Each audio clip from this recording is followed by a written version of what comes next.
Karibu. My name is Bonga, Chiliza.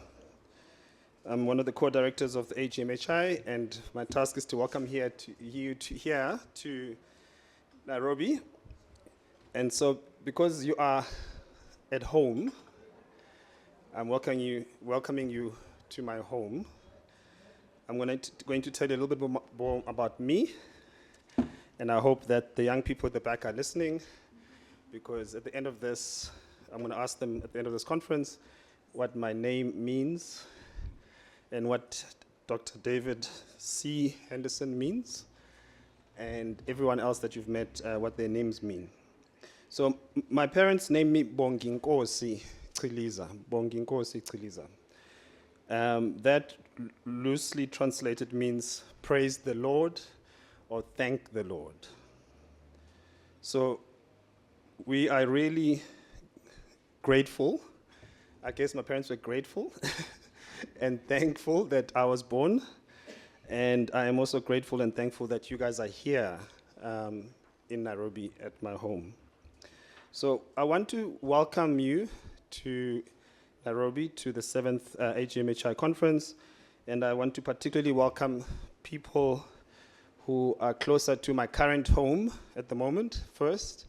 So can I ask the Southern African people to please stand up so we can say welcome to Nairobi. Southern Africa. So South Africa, Zimbabwe, Lesotho, Zambia, Malawi perhaps, I don't know, Malawians are here. Botswana, welcome colleagues, and thank you so much for coming to our home. I'm going to ask the West Africans to stand up. The West Africans, Deputy Minister, please stand up. Ghanaians, Nigerians, West Africans, please stand up. Karibu, welcome to our home. I'm going to ask the people from the diaspora to please stand up. So if you're from the United Kingdom, if you're from the United States, if you're from Canada, if you're from Australia, please stand up.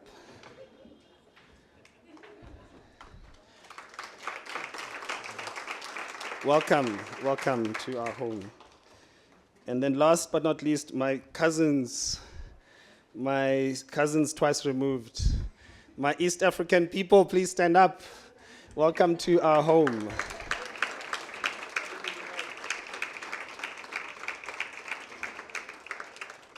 Thank you very much. Asante sana. So I would like to just tell you a little bit about the mission of the HMHI, and for this I'd like you to get to your phones. I don't usually do this, but I'm asking you to just indulge me. Go to the phones. First, type hmhi.org on your browsers.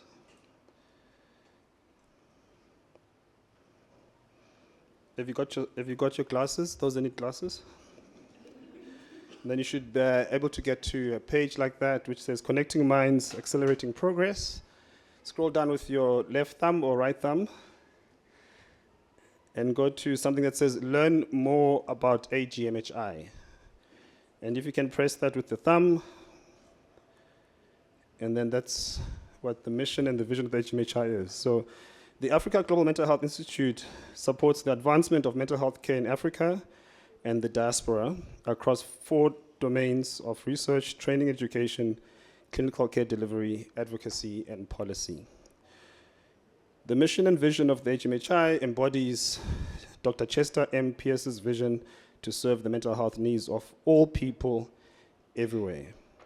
The HMHI equips mental health professionals in Africa and the diaspora with the tools and agency to effectively care for those suffering from mental illness. We foster collaborations, create accessible training and education programs for both providers and the public, conduct and disseminate culturally relevant research, and partner with key stakeholders to advance mental health care in Africa. So that is the mission of the HMHI. We last met in November last year in Cape Town in South Africa, and since then there's been some amazing achievements of members of the HMHI and amazing achievements of the Institute of HMHI. I'm not going to ask people to stand up anymore, perhaps, but I really want to celebrate some people. In academia, if you're a psychiatrist in our continent, that means you've done really, really well, and you've gotten many degrees up to a master's degree, Masters of Medicine. If you're a psychologist on our continent, you've done exceptionally well. You've got many degrees up to a master's degree in psychology. If you're a social worker in our continent, you've done really well, and you've got many degrees, and you've gotten a master's in social work. So the people that then take this further and do another degree, I would like to celebrate them. So those that in the last year have graduated with a PhD, and those that have supervised students that graduate with a PhD, please stand up. Are there no one? There she is. There they are.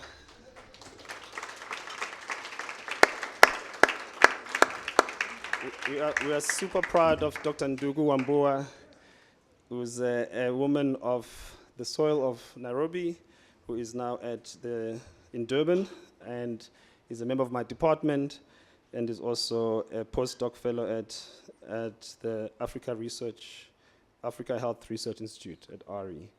And we are super proud of the man in the front with the gray hair, who's younger than me, who has apparently been admitted to enter every single society in the world, including the National Academies of Sciences in his home country in Kenya this year. Congratulations, Lukoye Atoli. We are super proud of you, my brother. So the two key achievements of the Institute I'd like to highlight are that our leaders of the Institute finally said to Dave and I, they've been saying this for a while, but we finally got it. They said, Bonga and Dave, we need a constitution. We need a membership. We need to know where we are as the Institute. So in the next 12 months, I just want to pledge to you that we are going to work very hard as the leadership of the HMHI to have a document that will be endorsed by members of the HMHI in November 2025 that will tell us our roadmap to having a constitution. So in other words, what does this animal look like that we are doing? We think that is quite an achievement that we have now agreed to do this, and we are now going to allow key people in our HMHI, and one of the most important, of course, is Senite.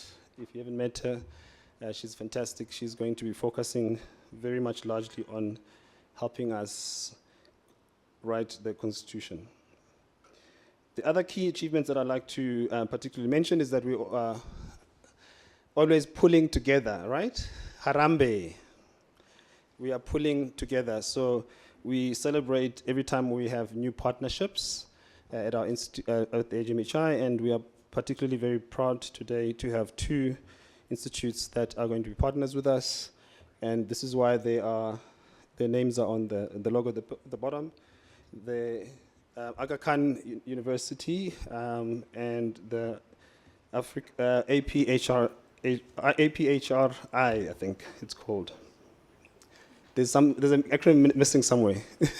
I've always get confused by that. Colleagues, I really just wanted to welcome you to this meeting, and I wanted to say that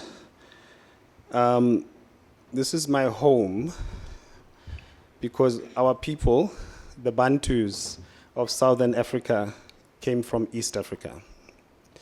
And they went along the rivers downwards towards South and East Africa, and they every time there were problems or fights or wars, they would get on a boat in the middle of the night and continue going down south.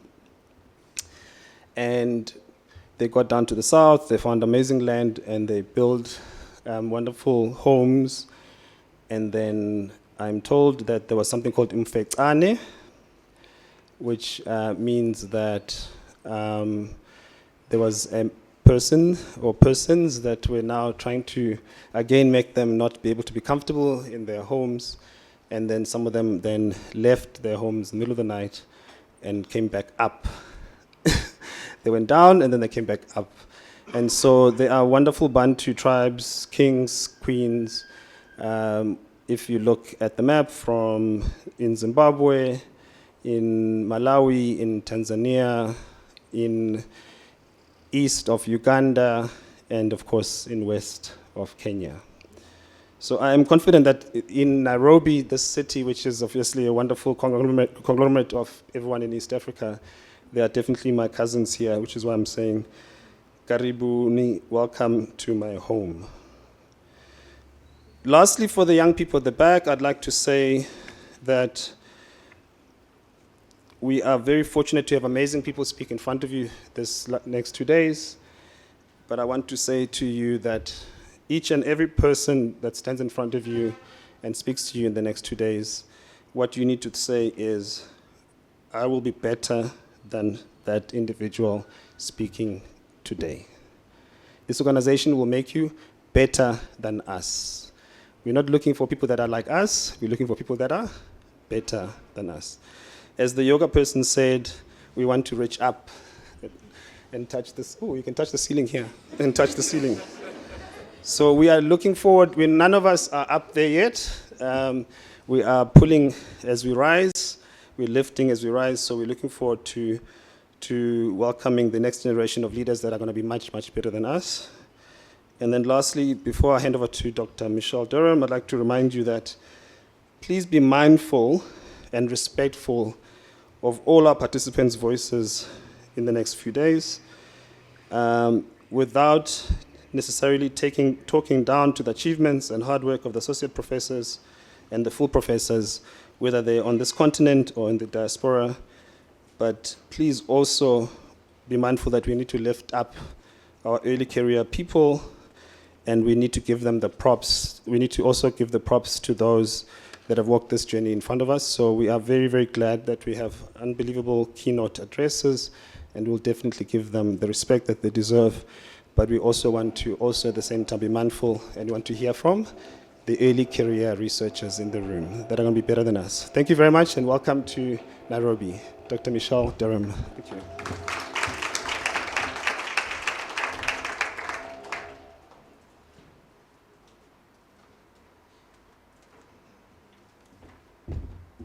Good morning, everyone. It's great to be back. It's always my job to keep us on time. So Bonga took a long time, and now I'm going to get us back on track.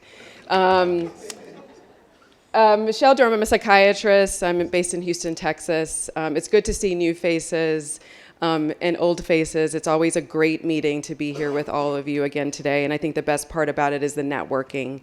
And we listen to your feedback every year. We have a steering committee that's been meeting for months now. I'm actually going to direct you to that page on the program on page 34, because if you see them today, they also have on their tag saying steering committee. They spend a lot of hours out of their time and their busy schedule to make this conference what it is. And so I just want to acknowledge everybody who spent time with us over the last several months making this conference doable today, and a special shout out to Sanait and Site as well. Our theme this year is Closing the Gap, Innovations in Mental Health. And it's really reflecting our commitment to finding practical solutions to the most pressing mental health issues facing the African continent and beyond. We're really emphasizing the importance of innovation in both research and clinical practice, as well as the need for collaborative efforts across sectors to make mental health care more accessible and effective. And so you'll hear speakers over the next 2 days really thinking about how do we do this better, as Bonga said, and better than each of us can do alone, really with collaborating across continents and across the diaspora. I also just want to say a couple housekeeping things before we introduce our first keynote speaker of the day. just to highlight the schedule, you all have a booklet, but it's always a highlight each year. I think we started doing this about 2 to 3 years ago now, the emerging researchers portion of the program, and it's been a fantastic part of the program. Also, we have a new element. Many of you came last night. That was a new thing to the conference, to have poster presentations and people submitting abstracts. And I think it was a wonderful event with networking that we did yesterday evening. So let us know. You're going to get a survey at the end of this 2-day conference. And let us know how that went. What can we do better? But we're always trying to improve each year. We will be announcing the best poster tomorrow in our closing, so hopefully everyone's here for that as we announce that. Last but not least, today we're going to be taking, I just want to remind you to the schedule too, a shuttle that's leaving promptly this evening to go to dinner, and we would invite you all obviously to attend, and so be on time for the shuttle. And then last but not least, just housekeeping. For those of you that are still on Twitter, now called X. Our hashtag is AGMHI 2024. So if you're posting things, please put the hashtag. The restrooms are out to take the left and then take the first right, really by the elevators. And then the Wi-Fi, you should see the password in a couple of places, I think, in the venue, but I see it over here for the Wi-Fi. So any questions at all about today or the program, come speak to anybody on the steering committee. We're happy to help, and also happy just to hear how you're experiencing the conference. So without further ado, I'm going to ask Dr. Henderson to come back up to present our first keynote speaker. Thank you.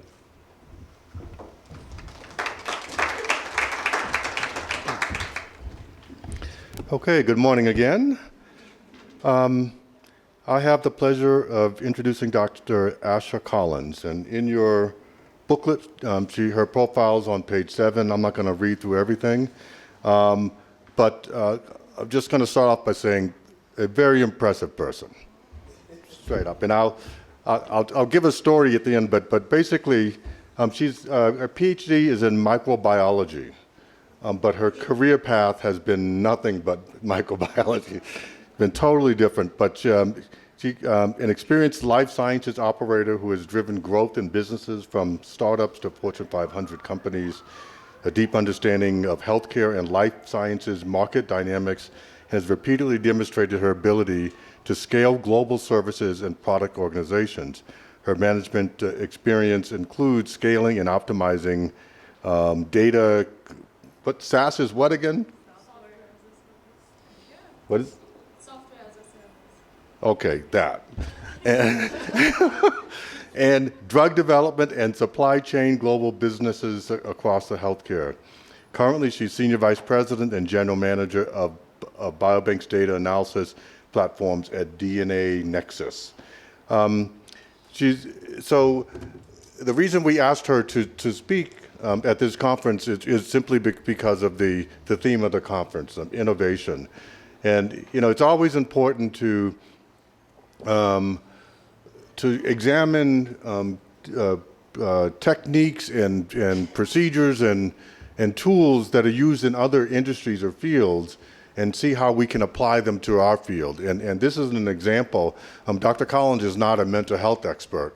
However, the tools that she works with have important applications to what we want to do.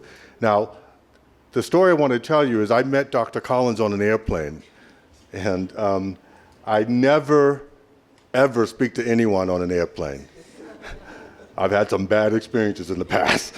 And so it's my rule. I just get in and go, headphones on, and somehow I was sitting next to Dr. Collins. I think I got bumped up to like business class or something for my rewards, and I think she always traveled business class.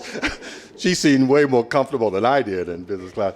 But the fact is that we started talking, and I thought, wow, this is absolutely amazing. Like, she's a microbiologist, but she wasn't talking about microbiology. She was talking about all these systems that she had developed in science and with pharmaceutical companies and a whole bunch of stuff. And I somehow convinced her, doing that 2-hour flight or whatever it was, to come with my group to Ethiopia. And she actually helped our colleagues in Ethiopia, Abe in particular, write the World Bank grant to get their clinical trials program. So she was absolutely instrumental in that. And so her organizational skills are just off the charts. And so I think we're going to learn a lot today. Some of it, I know some of it's going to be way over my head, but I think that we can take a lot from this. So Dr. Collins, please, the stage is yours.